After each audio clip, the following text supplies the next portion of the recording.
Nova apresenta para você planos incríveis de internet que vão te permitir navegar com muito mais velocidade. 30 mega por R$ 79,90. 50 mega por R$ 89,90 e 100 mega por R$ 99,90. Além disso, temos o melhor suporte 24 horas que está sempre pronto para te atender a qualquer hora. Assine já 3521-6765, WhatsApp 98415-3820 ou acesse www.vianovatelecom.com.br.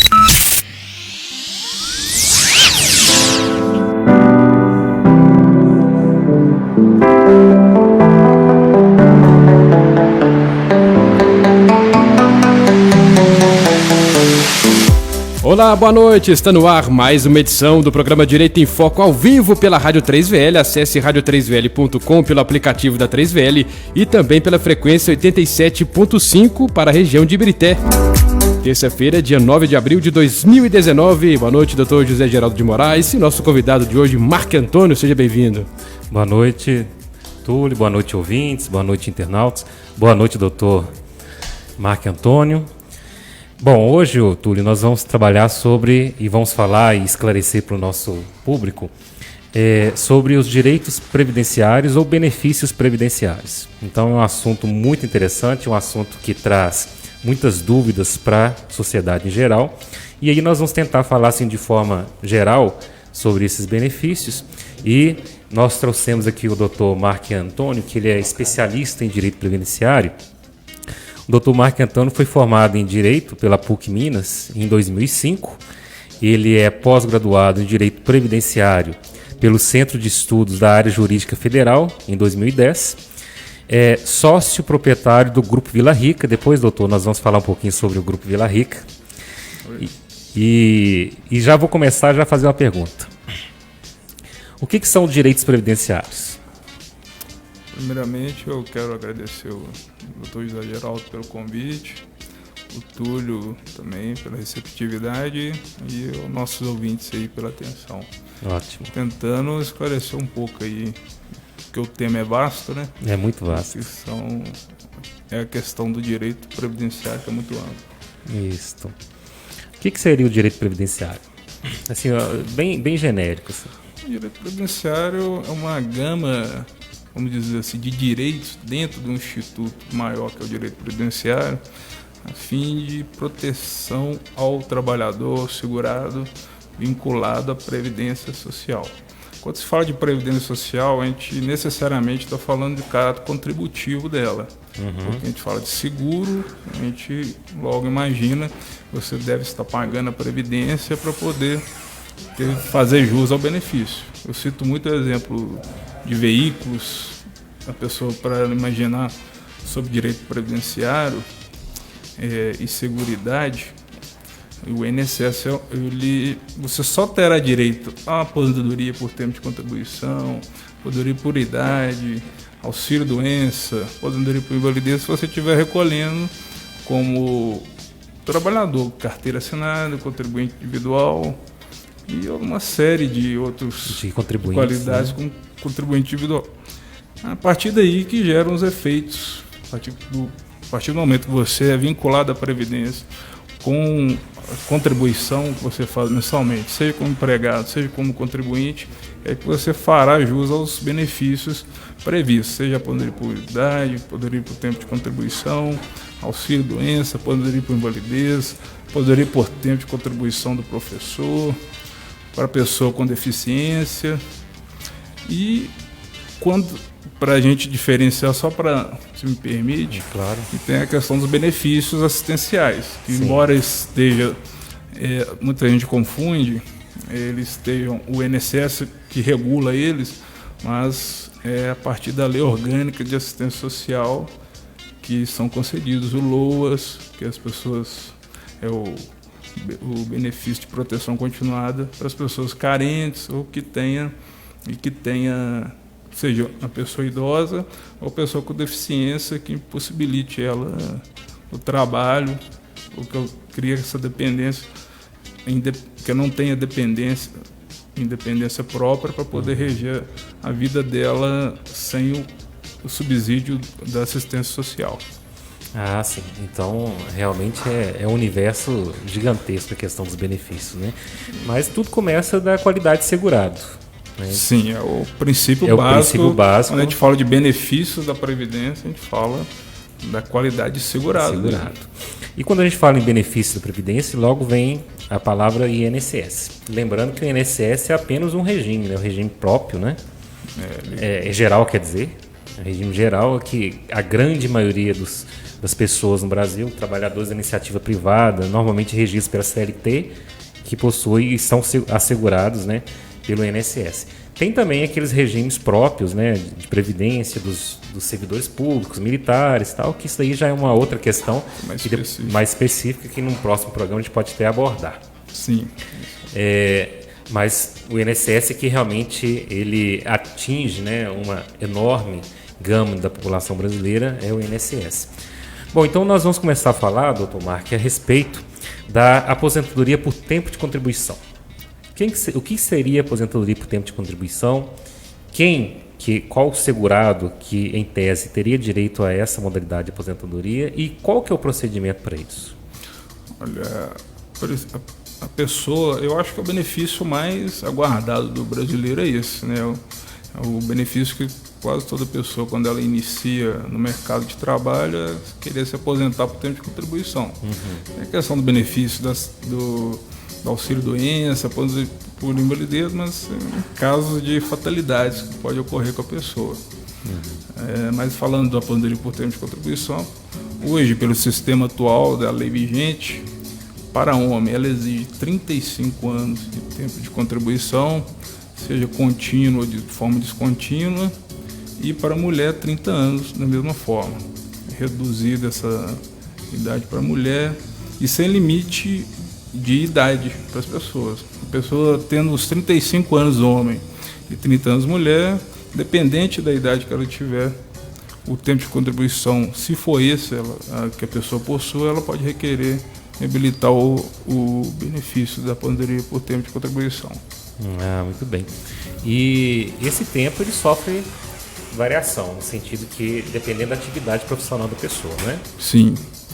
É bom, pertinente a sua pergunta, porque existe ainda a aposentadoria especial, embora ela tenha sido muito, vamos dizer assim, diminuída em relação ao que era no passado, que antigamente, até 1997, normalmente, até 5/3/97, que entrou em vigor o decreto 2.172, as pessoas poderiam enquadrar a atividade especial, que a atividade especial, só para a gente aproveitar e falar, ela cresce 40% no tempo de contribuição da pessoa que sabidamente foi exposta a algum grau de periculosidade ou insalubridade durante o tempo de serviço dela.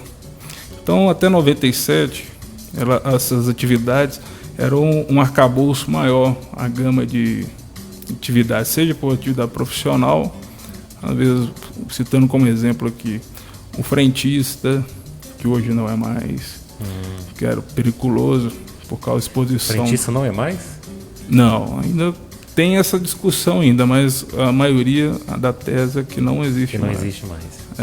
Colocar o pedreiro, engenheiro, essas atividades assim eram enquadradas como especiais.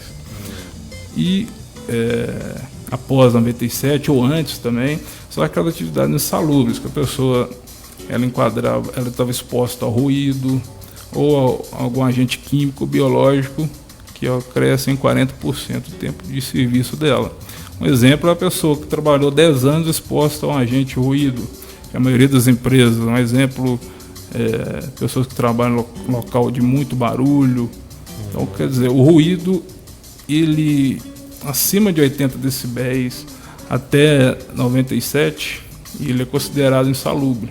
Então, se a pessoa, só um exemplo simples, até hoje, se for provado que essa pessoa trabalhou em locais insalubres, a cada 10 anos de trabalho, ou cada um ano, isso varia o que a pessoa, ela cresce 40% no tempo de serviço dela. Então, quer dizer, se a pessoa trabalhou 10 anos dentro desse local, ou exposta à insalubridade, ou periculosidade, ela aumenta 4 anos no tempo de serviço dela. Então, quer dizer, encurta o tempo. Então, a gente não está falando de 10 anos trabalhado efetivamente para tempo de contribuição, mas sim 14. Então, quer dizer, para 35 faltariam 21 anos, não os 17 que a lei que em tese faltaria. Doutor José Geraldo, Marco Antônio, só interrompendo rapidinho, tem a participação do ouvinte, o Moura Cruz, está perguntando: queria saber se uma pessoa cadeirante, para ter direito a um benefício, tendo em vista que ela não tem recurso e tem filha, qual seria o direito dela, não podendo ela trabalhar? Ele perguntou também, ela falou que ela já tentou um benefício por 4 vezes e não conseguiu. Aí teria que analisar a situação, né, para ver se essa pessoa ela é assegurada ou não. É possível, se já pediu 4 vezes administrativamente não conseguiu, possivelmente não tem condições de segurada. Aí caberia numa outra situação do Live, né? Pela live no Facebook. No Facebook. Só lá na página Facebook 3VL Ibirité. Interessante essa questão do tempo especial, porque realmente contribui bastante, né, para diminuir o tempo de contribuição, para a pessoa conseguir se aposentar um pouco mais cedo. Nada mais que justo, porque ela, com certeza, a saúde dela teve impactos com esse trabalho insalubre, né? Sim. Apesar que hoje em dia muitas justificativas, né, justificativas do próprio INSS é que o trabalho não é tão perigoso e tão insalubre por causa dos EPIs, né, aqueles equipamentos de proteção individual, que muitas vezes é indeferido o pedido de reconhecimento do tempo especial por causa da presença desses EPIs. Mas isso aí tudo é uma questão de ser discutido também. Sim, tem até a questão, tem tema recente do STF que pacificou o entendimento, que mesmo que prove que o EPI tenha eficiência comprovada, ainda ele é discutível, porque a pessoa que ela é exposta a ruído, por exemplo, se ela fica o tempo todo com ele, não tem estudo científico que prove que aquele simplesmente usar o abafador de ouvido, no caso dele, que a pessoa não vai sentir o próprio corpo, porque tem estudos comprovados que a pessoa sente no próprio osso, na própria tecido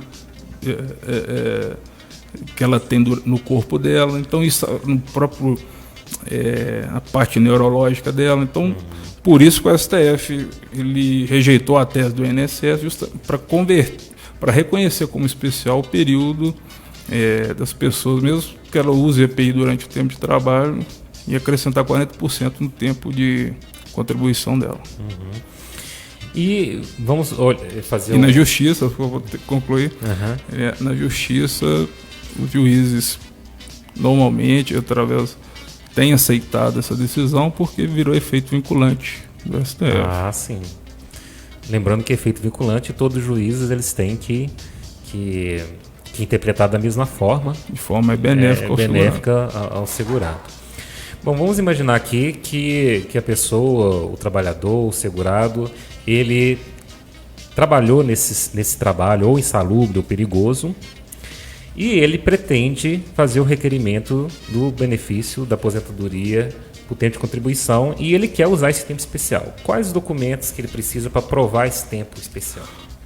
O que o INSS exige também, seja na esfera judicial, um documento hábil a provar esse período exercido em tempo especial, a empresa é obrigada a fornecer o perfil profissiográfico previdenciário, o vulgo PPP.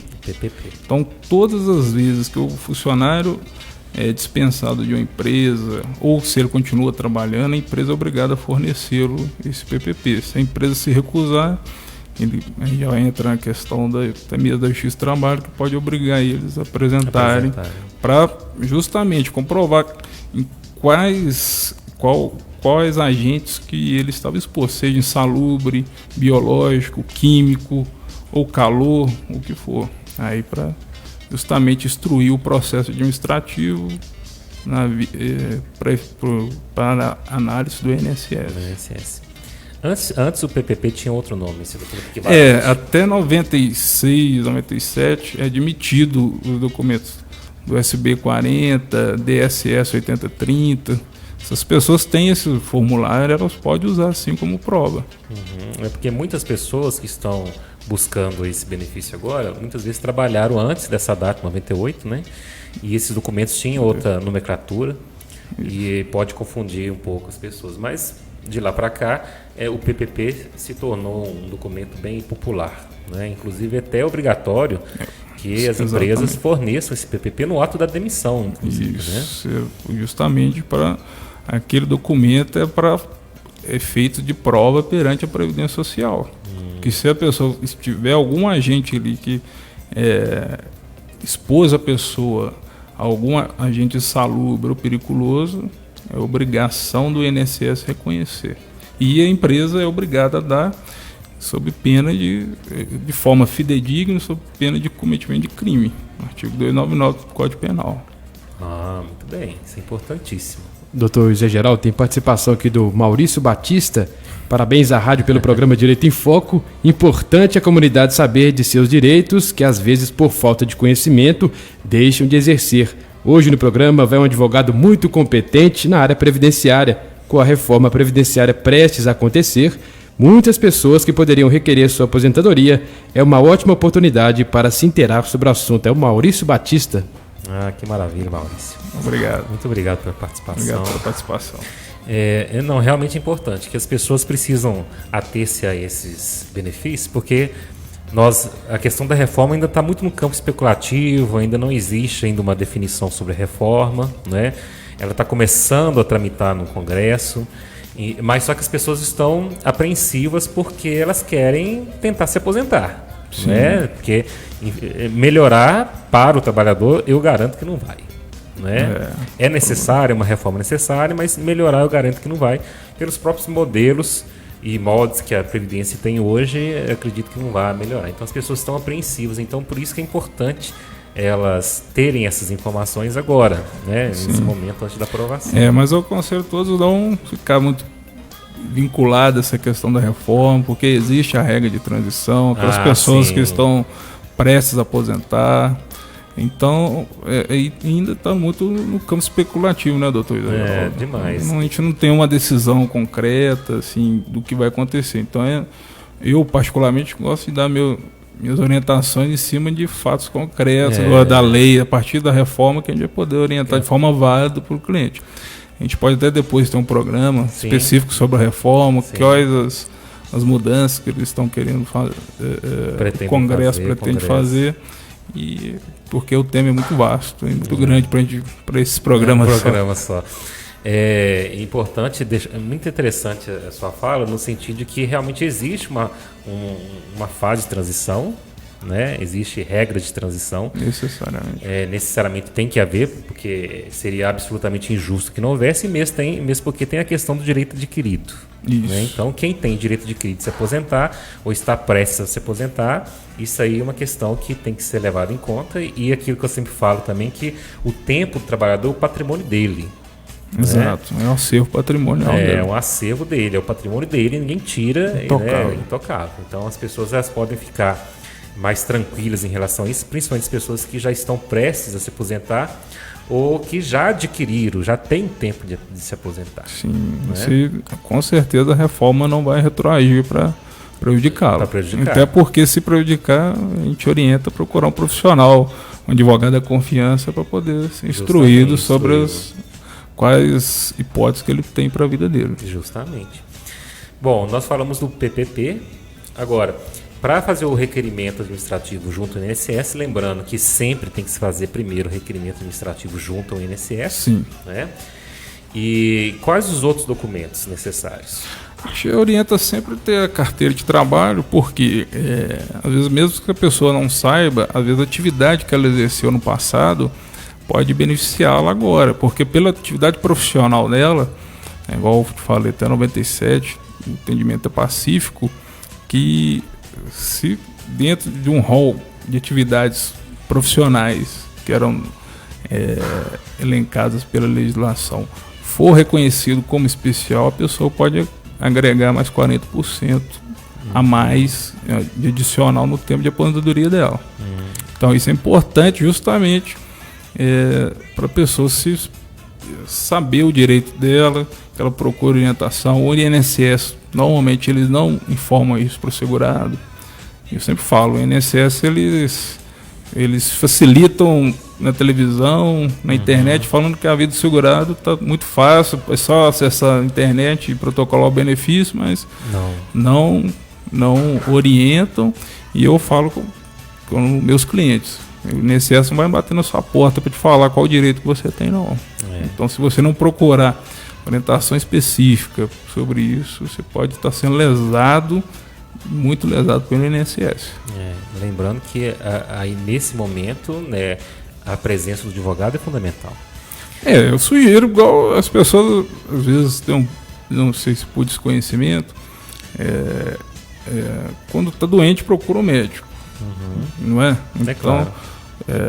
Não vai querer tem muita gente que se automedica, acaba depois piorando o problema. É a mesma coisa do advogado. Se procurar o advogado só depois que você está com problema, realmente o processo vai demorar, vai ficar mais caro e não é o melhor caminho. Não é o melhor caminho. Não, com certeza. E voltando, Geraldo, aí a questão da carteira de trabalho da pessoa, carnês que ela tiver pago. Isso. E documentos, se ela trabalhou em atividades especiais que provem que ela pode ser o PPP, ou DSS 8030, o antigo SB 40. Todos eles são documentos hábeis para poder provar o tempo de contribuição como especial ou tempo comum da pessoa. Declaração de tempo de serviço, tempo rural também. As pessoas podem... Tem muitas pessoas, principalmente aqui em Belo Horizonte, região metropolitana, que esse pessoal mais simples, que veio do meio rural, tem um histórico familiar, trabalhava em regime de economia familiar com os pais, com os irmãos. Esse tempo ele pode ser provado no INSS para fins de cômputo do tempo de serviço. Isso geralmente ajuda muito as pessoas, porque esse tempo, pela lei, e o judiciário tem entendido, ele normalmente, a partir de 12 anos em diante, a atividade é reconhecida como tempo de contribuição. Aí pode somar no benefício, na hora de requerer o benefício. Aí pode pegar uma declaração do sindicato, escritura de terreno dos pais, do imóvel que trabalhou, seja dos pais ou de terceiro, contrato de arrendamento, documentos de certificado de reservista da época. Então isso tudo influi, uma gama de documentos para reduzir ou colocar de forma adequada o tempo de serviço da pessoa para requerer o benefício. Prova testemunhal também é cabível, né? Sim, mas ela não é, por si só, ela não é, com certeza, não é admitida. Precisa de um início de prova documental. Que no caso seria esse documento. Certificado de reservista ou um título de eleitor que a pessoa tirou morando ainda na roça. Então, esse tempo aí a pessoa pode ter 3, 4, 5. Já teve casos que eu vi até mais de 10, 20 anos que a pessoa trabalhou e veio para a cidade. O INSS não reconheceu, mas na via judicial plenamente válido. Aí gera até chamada aposentadoria mista, né? Isso. O tempo rural, mas o tempo urbano. É aposentadoria mista. Que aí soma o tempo rural, urbano, e a pessoa atinge os 35 anos, ela requer a aposentadoria dela. Documentos, por exemplo, a gente vê muito certidão de nascimento de filhos em que a profissão do pai consta como lavrador.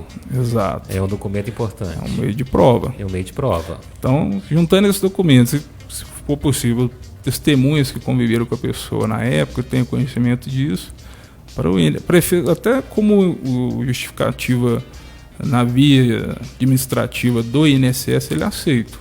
Se o INSS não reconhecer, a gente pode juizar uma ação e reconhecer isso perante a Justiça Federal, na própria Justiça Comum, dos lugares que não tiverem.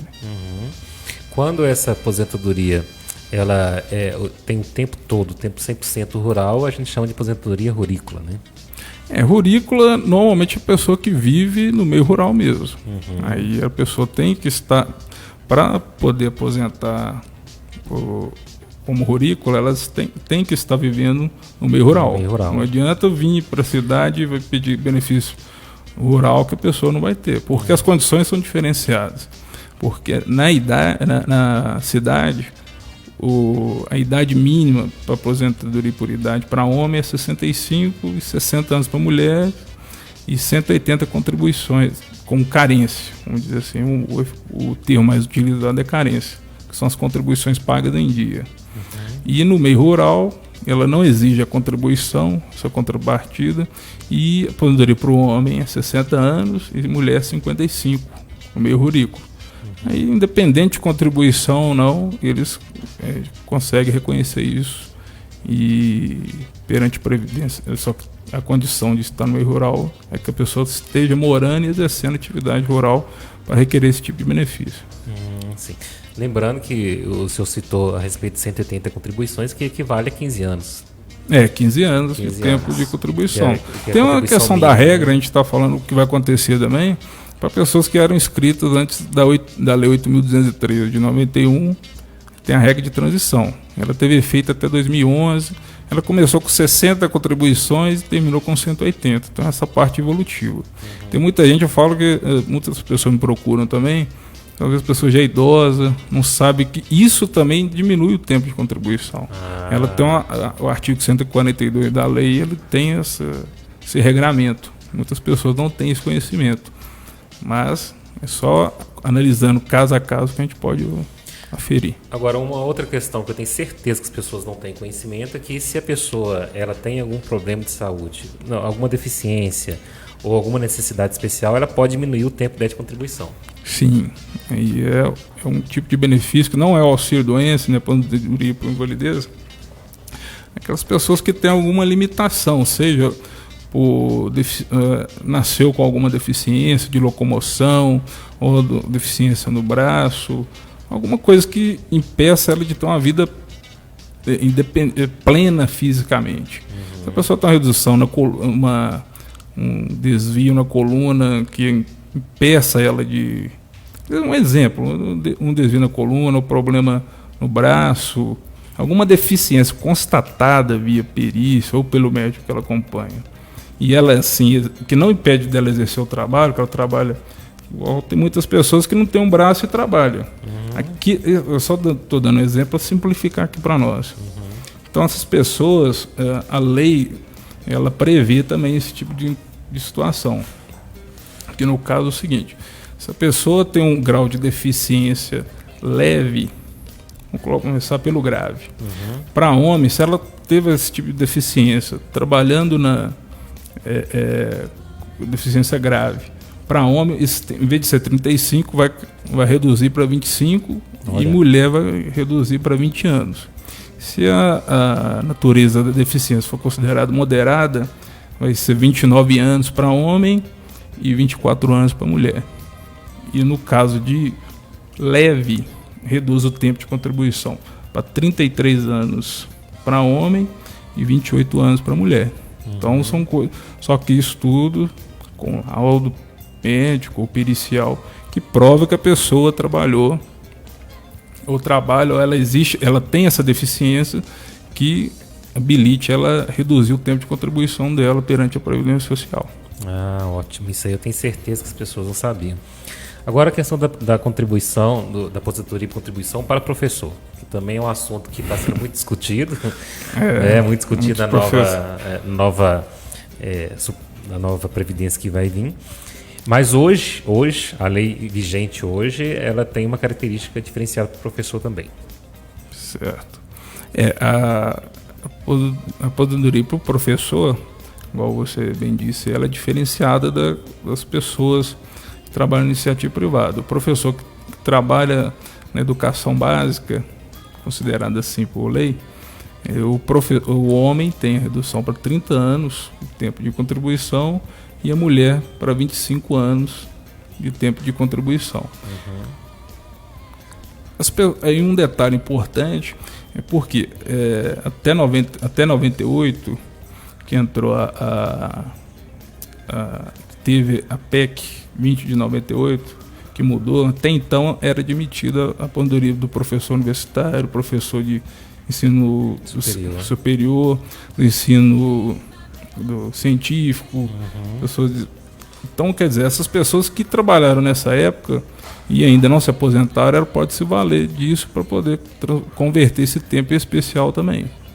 Como de professor, às vezes porque ele trabalha nesse segmento, às vezes hoje não é mais, mas naquele tempo, sim. Se a pessoa trabalhou uns 10 anos, por exemplo, nesse meio, ela pode reduzir esse período do tempo exigido pela lei, de 30 anos para homem e 25 para mulher, e no caso tem contribuição nesse período aí converter em especial, vamos dizer assim. Aí muitas vezes as pessoas perguntam para mim assim, olha, mas o trabalho do professor, ele é insalubre, é perigoso? Aí eu falo, não, ele é penoso. É penoso. A previsão é constitucional, né, da redução do tempo de contribuição do professor. Justamente como você falou, é penoso. É penoso o trabalho do professor. Ele realmente merece se aposentar um pouco antes, né? Lembrando que a educação básica é das séries iniciais, né, o ensino fundamental e o ensino médio. Então, se estende até a educação básica. Só a educação superior, científica, né? Ela não se enquadra hoje em dia nessa modalidade de aposentadoria especial, né? É verdade. Agora, um outro assunto que é muito recorrente e as pessoas muitas vezes elas podem buscar esse benefício muitas vezes durante a sua vida laboral, né? Que é a questão do auxílio-doença.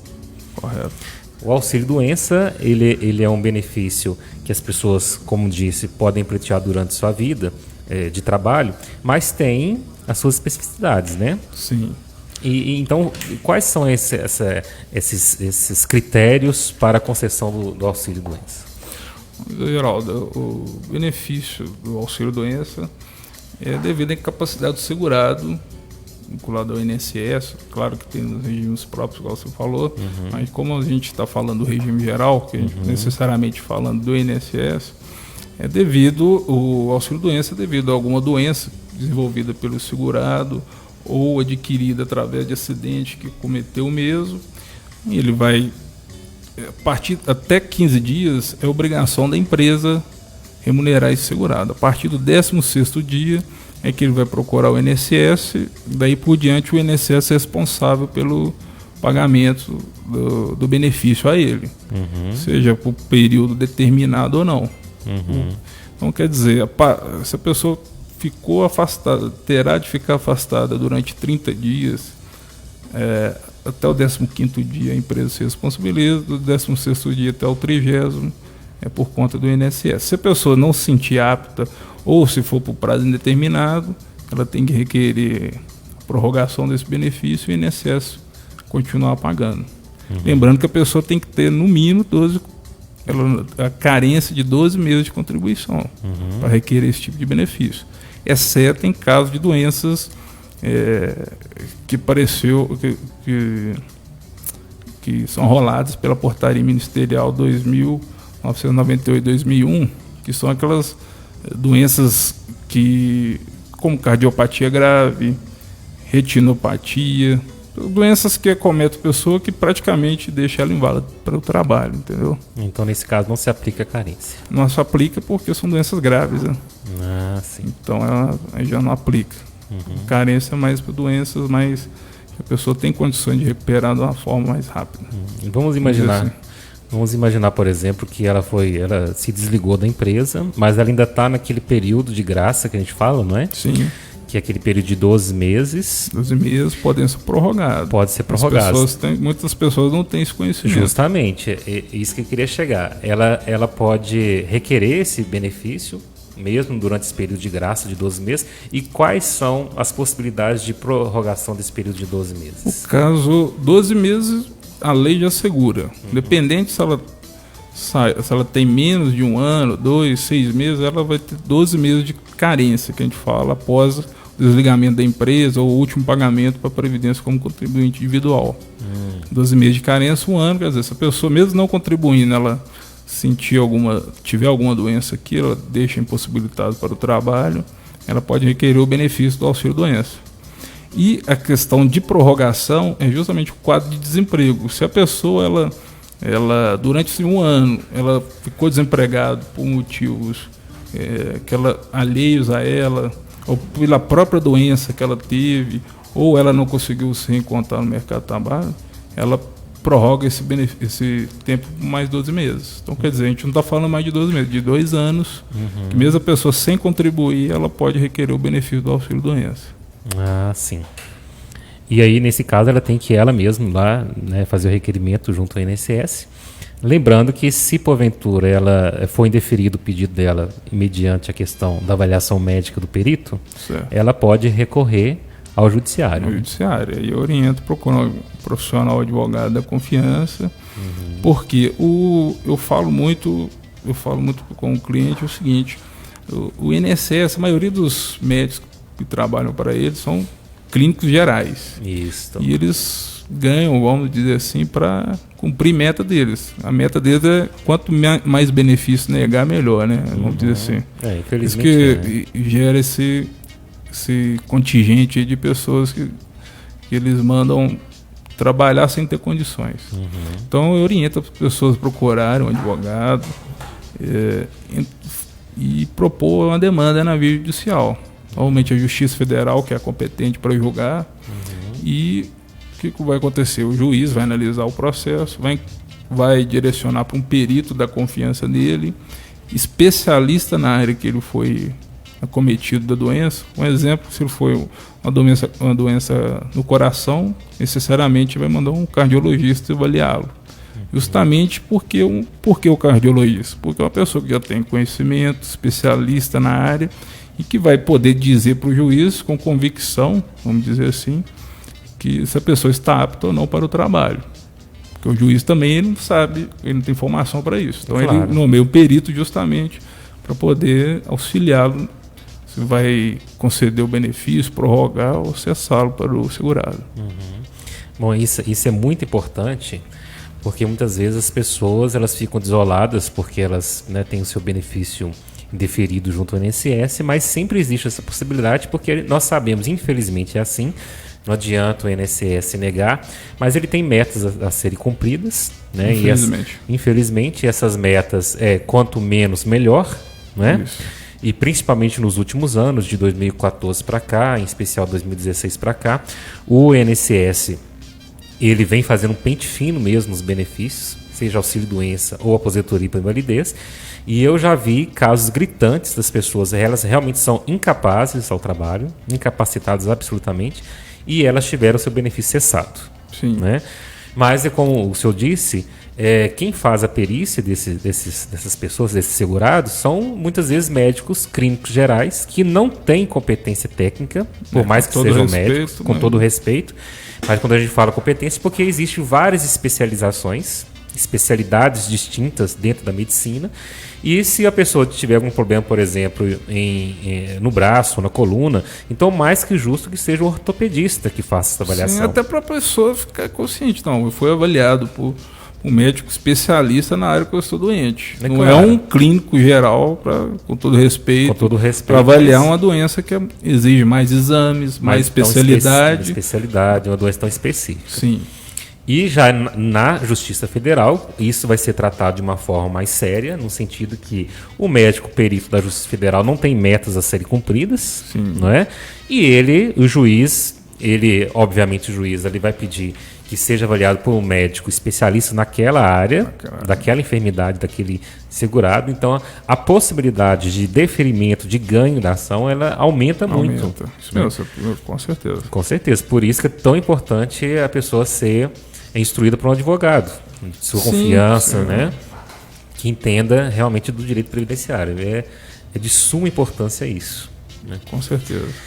Agora, também existe, muito parecido com o auxílio-doença, mas não é, obviamente, é a questão da aposentadoria por invalidez. Certo. Né? E quanto que a pessoa ela é declarada apta a receber o benefício da aposentadoria por invalidez? Normalmente, a pessoa, a partir de reiteradas vezes que ela faz o reexame para a concessão do auxílio-doença, se a pessoa não tem aptidão para retorno ao trabalho, para aquela função, não vou falar o trabalho para outros tipos de atividade, mas para aquela profissão que ela trabalha, ela faz jus ao aposentadoria por invalidez. Então, se a pessoa está recebendo auxílio-doença de forma reiterada pelo INSS, vamos dizer, em tese ela é provisória e a Embora hoje a poderia por validez também com essa, também é provisória. É provisória. O pessoal com essa questão de pente fino, eles estão, mesmo quem não tem condições nenhuma, igual você falou, eles estão mandando retornar para o trabalho, e as pessoas, você vê que cada vez mais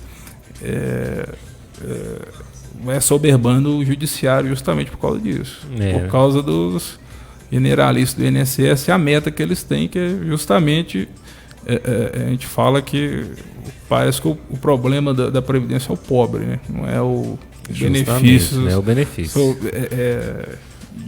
Grandes, vultosos aí que a gente sabe muito bem como que é. E também assim, aquela velha discussão que muitas vezes o pessoal pensa, mas se conceder benefício demais, vai quebrar a Previdência. Quem quebra a Previdência é quem só nega a Previdência. Sim. Não é? Aquelas grandes, megas empresas aí que só negam Previdência, que tem bilhões devendo e muitas vezes não são cobrados, não é? E quando são cobrados, muitas vezes apresenta perdões de dívida, de juros, de mora, renegociações muito vantajosas para os mal pagadores. Sim. Não é? E quem recebe a culpa da quebra da Previdência é o trabalhador, não é? Com o salário mínimo que ele recebe. Não é. Só para finalizar essa questão da poder por validez, no caso, nesse caso específico, José Geraldo, a partir do momento que a pessoa, de forma permanente, ela não tem condições de reabilitação para o INSS e também para retorno ao trabalho, ela deve ser aposentada por invalidez. Seja na via administrativa, se não for, vai na via judicial, com certeza será apreciado pelo judiciário. Justamente. O INSS, na verdade, ele não tá chamando as pessoas que já estão na idade de se aposentar. Aposentadoria por idade, então se a pessoa tem lá, ela é aposentada por invalidez e ela já está na idade de se aposentar, o INSS deixa ela quieta. Mas aquelas pessoas que infelizmente estão aposentadas por invalidez e que ainda são jovens, né, ainda falta muito tempo para alcançar a idade para se aposentar, ele está chamando, está reavaliando, sim, infelizmente está indeferindo e cessando o benefício. Então essas pessoas, elas não podem se aquietar e elas precisam necessariamente procurar a orientação de um bom advogado, né, que entenda do direito previdenciário, que vai orientá-lo a buscar a concessão novamente, a implantação, restabelecimento desse benefício na via judicial. Então isso aí é fundamental. Exato. Bom, aí eu sei que são muitos benefícios, nós não vamos ter tempo de falar, mas tem dois que eu gostaria de falar, que é a questão da pensão por morte e a questão do LOAS, né, que é aquela prestação, tem um nome mais técnico, né? É o BPC, o benefício de prestação continuada. Que o pessoal apelidou de LOAS. E aí nós vamos responder a primeira pergunta do... Como que ele chama mesmo? O espectador, né? Porque foi o Moura Cruz. Moura Cruz. Então nós... No WhatsApp aqui da rádio, aqui vendo as mensagens, e também tem a participação da Amanda Kelly, muito esclarecedora essa entrevista. Parabéns ao Dr. Marco Antônio 3VL. Ótimo. Muito obrigado. Muito obrigado. Amanda. É o Moura Cruz, inclusive ele até mandou uma outra mensagem aqui, Dr. José Geraldo, Marco Antônio.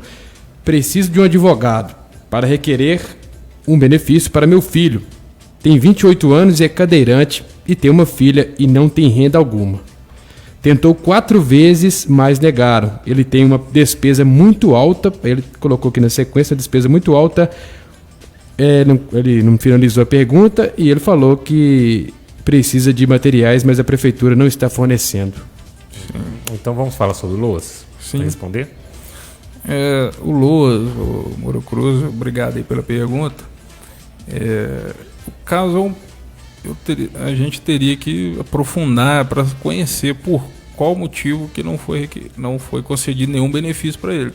Se ele é cadeirante se é congênita a doença dele, se foi adquirida, se ele era segurado da Previdência Social, ele tinha carteira assinada, ou ele não era, para requerer o LOAS. A gente tem que saber qual que é o grupo familiar dele, qual que é a composição desse grupo, justamente para a gente definir se é um benefício previdenciário, como eu falei, que necessariamente precisa de contribuição, ou um benefício assistencial. O assistencial, ele independe de contribuição. O caso dele aí, como ele é cadeirante, se ele não se encontra apto ao trabalho e não tem contribuição, o caso seria um benefício de prestação continuada. Isso. Tá certo? Mas, igual eu falei, tudo tem que analisar o grupo familiar dele e a questão da contribuição. Para o LOAS, no caso, aí, o benefício de prestação continuada, o que a lei exige são duas condições. A pessoa não ter vamos colocar as pessoas que podem requerer um benefício. Primeiro é o idoso acima de 65 anos, que não tem condições por si de se manter, nem por sua família, que não tenha renda per capita acima de 1/4 do salário mínimo. Tá certo? Então, quer dizer, você tem essa pessoa é sozinha, ou o marido dela é aposentado e ela não é, isso é uma questão muito importante. O valor do benefício, mesmo do marido aposentado por salário mínimo, essa pessoa idosa, ela pode requerer o BPC, o benefício de prestação continuada, porque para efeitos de renda per capita, o benefício que o marido ou a esposa dessa pessoa não é considerado para efeito de requerimento do benefício de prestação continuada. Ele não entra nesse cálculo. Não entra. Mas se morar algum filho ou parente dentro do mesmo residência ou no mesmo imóvel, sim.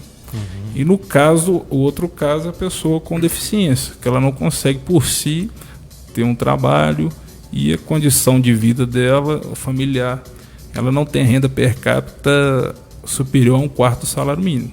Por exemplo, se o pai e a mãe trabalham, ou só o pai trabalha e essa pessoa depende, é dividido esse salário mínimo ou a renda da pessoa pelo grupo familiar, seja 2, 3, 4 pessoas. Mas mesmo assim, o INSS ele considera 1/4. Essa média de 1/4, renda superior a 1/4, não pode ser enquadrado para receber o benefício de prestação continuada. Mas na Justiça Federal, isso ele é relativizado. A jurisprudência ela é bem pacífica na questão que esse não é um único critério para avaliar se a pessoa tem condição ou não de receber o benefício e para avaliar a vulnerabilidade social que esse grupo familiar dela é. Claro. Aquela questão, a justiça ela faz uma análise mais detalhada no sentido que vamos imaginar que a pessoa ultrapasse essa renda per capita de um salário mínimo, mas ela tem um gasto enorme com medicamentos, por exemplo. Exato. Medicamento, ela tem gasto com conta de luz, de água, alimentação específica que a pessoa às vezes não tem condições nem pelo seu grupo familiar de manter.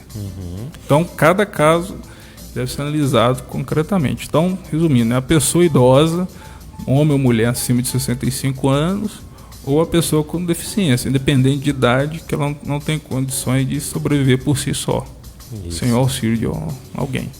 Então, no caso do nosso... Ou do governo.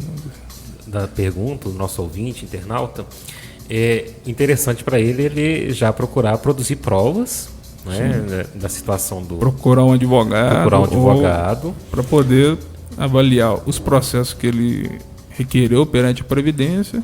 Se for o caso, produzir novas provas ou pelas próprias provas que ele produziu, requerer esse benefício na via judicial. Isso. Lembrando que ele pode requerer junto ao INSS a cópia do processo administrativo. Sim. Não é? Para que o advogado possa ter acesso a essas provas. E hoje em dia, até pelo próprio site, consegue, pode pelo fazer. meu INSS.gov. Isso, pode requerer. Lembrando que isso é uma produção de provas importantíssimas que vai servir como base probatória numa futura ação judicial junto à Justiça Federal. Sim. Né? Então, no caso dele, por exemplo, que já tem aí sucessivos indeferimentos administrativos, ele tem que realmente procurar um advogado de confiança e o advogado vai orientá-lo a respeito das provas a serem produzidas, né? Vai fazer uma análise da situação dele, se é benefício previdenciário, se é assistencial e vai dar um melhor encaminhamento, né? Exato. Mas é importantíssima a orientação do advogado nesse caso aí. Ok. E em relação ao último benefício aqui, é a questão da pensão por morte. Então, quem que é habilitado para receber a pensão por morte? A pensão por morte, o fato que que gera ela é justamente para os beneficiários do segurado falecido, né? Isso. Então, a partir do momento do óbito daquele segurado que tenha, no mínimo agora, com a recente mudança aí da lei em 2015, lei número 13.135 de 2015, necessariamente o segurado tem que ter no mínimo 18 contribuições para poder requerer o benefício.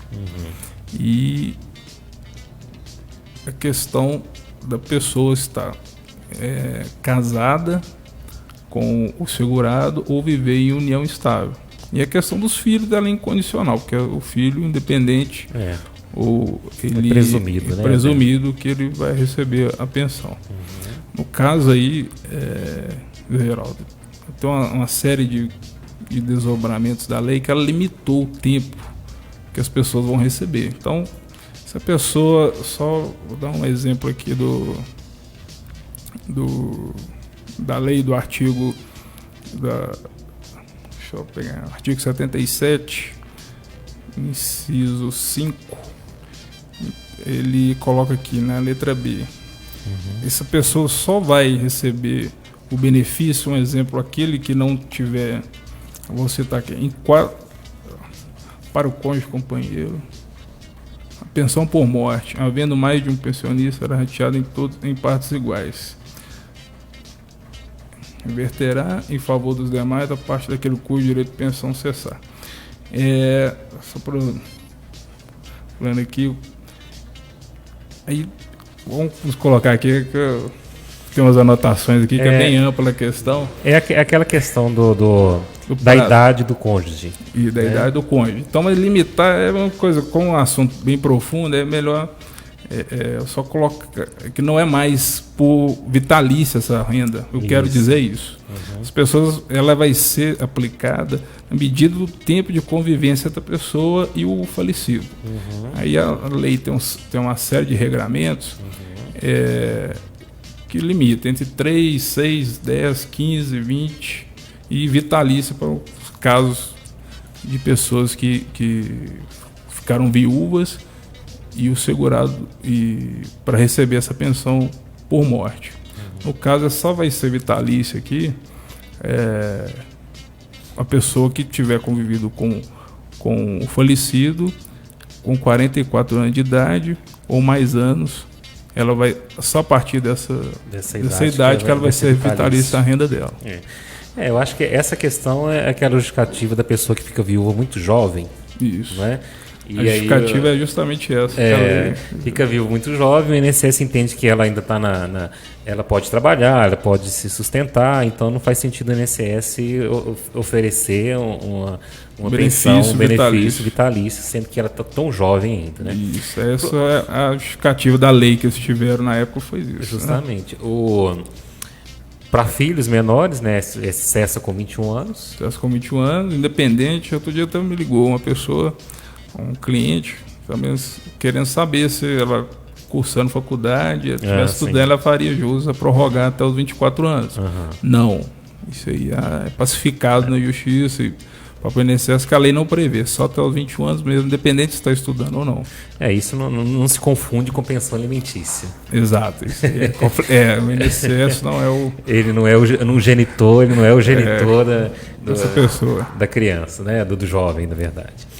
Então essa é a principal alteração, né? Essa questão das idades aí do companheiro, do cônjuge, na questão da pensão. Lembrando que para que a família tenha acesso, o falecido ele tem que ser considerado segurado, tem que ter a condição de segurado. Condição, como todos os outros benefícios da Previdência, a pessoa tem que ter contribuído para o INSS, seja via carteira de trabalho, no contrato de trabalho que ela tem, ou como contribuinte individual.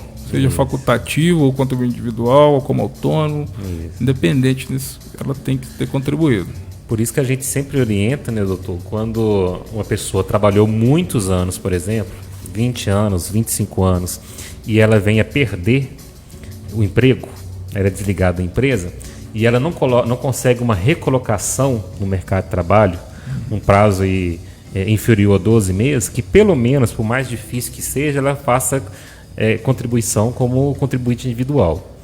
justamente para ela não perder a carência e também manter a qualidade segurada. Manter a qualidade segurada, o mais importante. Porque se a pessoa, por mais que ela trabalhou muitos anos, mas no momento do seu óbito, ela não for considerada como segurado, ter condição segurada, infelizmente a sua família não vai ter esse benefício. Infelizmente. Acontece em muitas famílias, as pessoas digno de pena, vamos dizer assim. As situações que perde além de perder o ente familiar, ainda não tem a renda que ele trazia para dentro de casa, que poderia trazer, né? Essa regra, no meu ver, é uma regra muito injusta, né? Porque ele perde aquele tempo. Então, tem alguma pergunta, tu? Não, ficou essa só mesmo do Souza, né? Mas foi respondido também já, tá finalizado. Só pra gente... E lembrando também, né, doutor José Geraldo, que a entrevista fica na página da Rádio 3VL, quem quiser acompanhar depois, né? E são assuntos também de extrema importância, né? Não, com certeza. E eu já vou lançar o convite aqui pro doutor Mark, porque esse assunto é extremamente vasto. Que a gente deu só uma ideia ampla. Uma ideia, ainda ficou faltando muita coisa. Né? Faltou auxílio reclusão. Faltou muito. Faltou alguns benefícios aqui. E além de ter faltado muitos benefícios, nós não nos aprofundamos naqueles que nós citamos aqui. Então, eu vou até convidar de antemão o doutor para que nós façamos uma série de benefícios previdenciários e cada programa nós vamos falar sobre um tema. E aí nós vamos expor esse tema bem antes do programa, né, uma semana antes, para os internautas, os ouvintes, possam mandar suas perguntas, as suas indagações e que todos possam ficarem bem cientes dos seus direitos previdenciários, né? Só para a gente encerrar aqui, gostaria de falar da empresa do Dr. Mark, que é o Grupo Vila Rica. Sim. E que inclusive está chegando em Birité. Certo. Não é? O Grupo Vila Rica é uma empresa que trabalha com advocacia, contabilidade imobiliária, que está situado lá em Contagem, no bairro Novo Eldorado. É Novo Eldorado, né? Exato. Novo Eldorado. E que, pelos anos já de atuação no mercado, nessas áreas, em especial o direito previdenciário, está chegando aqui com 2 unidades aqui em Birité. E eu tenho a honra de fazer parte também desse grupo. E nós vamos divulgar bastante essa questão do direito previdenciário, porque eu acho que nós estamos muito carentes de profissionais da área e de pessoas que necessitam um amparo legal para que eles possam usufruir de fato dos seus direitos, né, doutor? Sim, eu vejo que é uma área que é muito vulnerável, né? As pessoas são muito humilhadas pelo INSS, são tratadas com frieza, não são orientadas pelo próprio INSS, ou não têm conhecimento dos seus direitos perante a Previdência Social. Então, acho que as pessoas têm que fazer valer seu direito, procurar um advogado de sua confiança e se instruir para isso. Eu sempre falo, quando a pessoa está doente, ela procura um médico, quando ela quer construir uma casa, ela procura um engenheiro, um arquiteto. Quando ela está com problema jurídico, ela tem que procurar um advogado. Não é fazer as coisas do jeito que ela acha que é certo ou que acha que está economizando, que ela está, na verdade, perdendo muito dinheiro ou por desconhecimento do direito. Isso. E o doutor José Geraldo, aqui em Birité, a gente já tem trabalho há alguns anos juntos, né, doutor? Isso. E agora a gente está trazendo o projeto aqui para Ibirité para a gente atender a comunidade da melhor forma aí, né? Isso. Do jeito que o senhor já faz para a comunidade. E nós vamos lançar também, dentro desse projeto dessas unidades aqui em Birité, em especial na unidade Lagoa Azul, doutor, nós estamos lançando uma câmara, que é uma câmara de acordo pré-judicial. Então nós vamos tentar resolver os litígios antes da via judicial e, se houver acordo, a única coisa que nós vamos fazer é homologar esse acordo. Então vai diminuir pelo menos da metade a tramitação, o preço, né? Exato. E não vai haver audiência, não vai haver nada, simplesmente uma ação de homologação de acordo. Isso aí dá muito certo. Tem um sucesso enorme na questão da vara de família, né? E até direito do consumidor é possível ser feito isso, não é? Muito interessante. Então nós já estamos viabilizando isso lá e tem outras questões que o doutor também sabe, e aí depois a gente vai expor durante os outros programas que nós vamos fazer, não é? Muito obrigado, você está de parabéns pelo projeto Obrigado pelo convite aqui, o Túlio, o José Geraldo. Assim, nós que agradecemos. Meu primeiro contato assim, no programa, foi muito bem recebido, pouca vontade. Tenho certeza que os próximos a gente vai aprofundar mais ainda no sistema de direito previdenciário. Eu acho que as pessoas precisam conhecer essa área do direito que é muito demandada, mas poucos têm conhecimento. Justamente. Então acho que a gente precisa levar até as pessoas aquilo que elas... conhecimento, porque o INSS é como um pai que socorre o filho na hora que ele precisa, vamos dizer assim. E ele está previsto na Constituição, não é só direito da pessoa, é um dever do Estado. Dever do Estado, e não é um favor do Estado, é uma obrigação do Estado. É um dever dele zelar pelos cidadãos, pelo povo. Justamente. Tão maltratado aí pelo INSS ultimamente. Com certeza. Muito bem, agradecer, doutor Marco Antônio, parabéns pelo trabalho. Doutor José Geraldo de Moraes, também mais um show de programa, né? Eu creio que em breve também, como o assunto é extenso, vai ficar muito interessante essa ideia da série, viu? Não, com certeza. Nós vamos fazer a série. Não posso esquecer de mandar um abraço para a doutora Isabela. Grande doutora Isabela. Que está nos assistindo. Esses dias ela não está podendo comparecer, mas no próximo programa ela vai comparecer. Ela já me prometeu. E ela faz muita falta aqui, viu, doutora? Muito bem. Final de mais um Direito em Foco. Agora na sequência está chegando o programa Stop, não sai daí.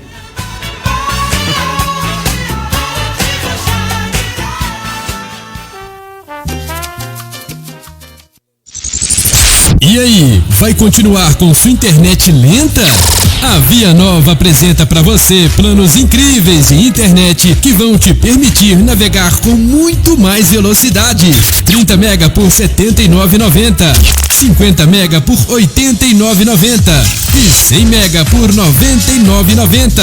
Além disso, temos o melhor suporte 24 horas que está sempre pronto para te atender a qualquer hora. Assine já 3521-6765, WhatsApp 98415-3820 ou acesse www.vianovatelecom.com.